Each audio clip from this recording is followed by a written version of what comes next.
Doug Stewart, and I'm back with the SIAC Football Media Day and Luncheon. And right now, we're going to talk to head coach of the Miles College Bears, head coach Reginald Ruffin. How you doing, Coach? Thank you, Mr. Stewart. Appreciate it. Thank you so much. About to get into it in a couple of days, well, huh? You know, we're excited. You know, it's 2014 football season. You know, everything is from the past, is in the past, and now it's 2014. We need to focus on the future. You talked about it being in the past, but I kind of get the idea from you guys' team logo, no excuses, 17-14. And obviously he's referencing the title, the championship game against Albany State, where you guys fell a little bit short and losing 17-14. Coach, I was at that game. That game was incredible. How tough was it to talk to your kids after that night, and how much has it been a topic of discussion in the offseason? Well, it's been very difficult with that game, losing that game, you know, especially it being our third year in the program. You know, to play for the championship 2 out of 3 years was remarkable for Miles College and also for our program.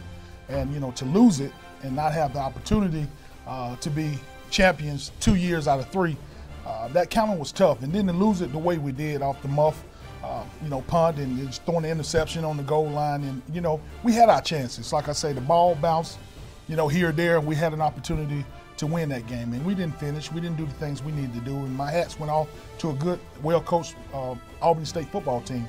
Coach White them did a great job of bouncing back from, you know, early on in the year when we beat them, and came back with a great game plan. And we stalled. Defensively, I thought we played well, but, you know, you win all 3 phases of the game. We didn't play as well offensively, and we didn't play well special team. So, and I thought that was the biggest, you know, problem for us in that game. But, you know, it's been tough all season, you know, especially not having that ring. It was right there, Coach. Not having that trophy. It was tough. And every day we reminded our kids, you know, there's no excuses. You know, we got to bounce back. We got to work hard. We got to keep grinding and keep, you know, doing the little things that it takes for us to get back in the situation we were in last year. And let's put the past back in the past, and let's move forward. You guys had a 6-4 record last year. On the other side of it, you guys had a tremendous win against Tuskegee, where Tuskegee was playing some of the best football in the conference at the time you guys played, in a win 41-36. That was a great statement by your program, I thought. Well, our kids, they understand that, you know, in the SIAC, it's always Albany, it's always Tuskegee, it's always Fort Valley, you know, and it's always been Morehouse. So what we always tell our kids, we make sure we do the things it takes for us to do as in our program. That's work hard, do what we need to do on the field and off. And, you know, and our hats went off playing a good Tuskegee team that was ranked pretty high, you know, just in the regional ranking and poll ranking.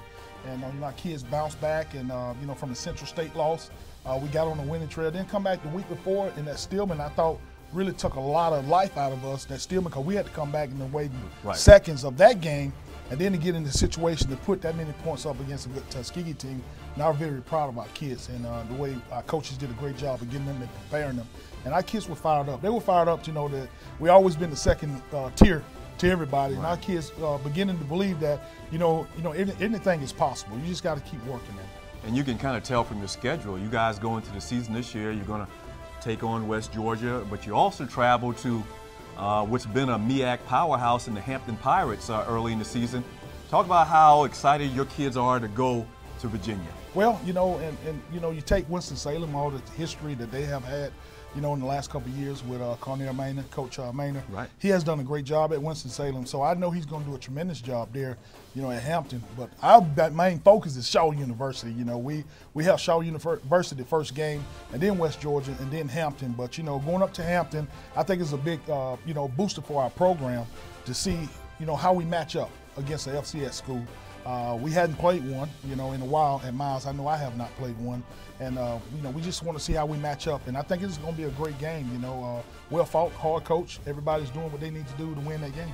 Offensively, talk about a player that you look to make strides this year, somebody that's going to be real important to the Miles College Bears offense. Well, you know, as always, the trigger man, the leader. You know, you take Demetri Price. Everybody know we had a 2-quarterback system last year. And the thing is, Demetri was very poised. He was very, you know, unselfish. He did everything we asked him to do. And when his time and his numbers was called, especially the Stillman game, Albany State game, he did a great job. You know, he led us and did what he needed to do. And you know, he wasn't moping and he wasn't sad about it. And then he had a great spring. You know, we just excited to have that trigger man to return And then also having 9 starters back on offense makes it a lot better because your whole offensive line is back. You know, all your receivers are back, and you know, most of your running backs, they're back. So we're very excited about our football team this year. Is there a guy, and I asked the other coaches this same question, is there a guy that you see, you know, really taking his game to the next level? Maybe a guy you saw in spring practice, or a guy that you've seen in the summer working out real hard. Is there a guy you think is going to jump on the scene this year in the SIAC for your team? Well, you know, all our guys, you know, offensively and defensively, we play so many guys, you know, and you know, when you say a guy jumping out, you know, this is a team sport. And so we try not to put on individualized kind of things, you know. We shuffle so many running backs in. You know, we have Denzel Ville, who did a tremendous job last year. You know, Denzel had a great spring, but then you turn around and you have Emmett Terry pushing him from behind, and Emmett gets in. He starts a few games last year too. Then you have Jonathan Clark, and then you have Demetrius Price, and you know, you have so many guys that just bouncing back and doing the things we ask them to do as a group and as a unit. So I just think we're a team. We're one big unit. Finally, and we're finishing up with Coach Reginald Ruffin, the head coach of the Miles College Bears, Golden Bears. Do you feel like this program has kind of arrived? You know, it's had a tough history, but what you guys did last year and really the last 3 years, you feel like you guys are arrived and you're a team that other teams are going to have to reckon with every weekend? Well, always remember this. What's in the past is in the past. Nobody remembers what happens last year. We have to worry about and concentrate on this year. I wasn't here a couple years ago. I was here the last 4 years. So we're going to worry about what we have established since I've been there.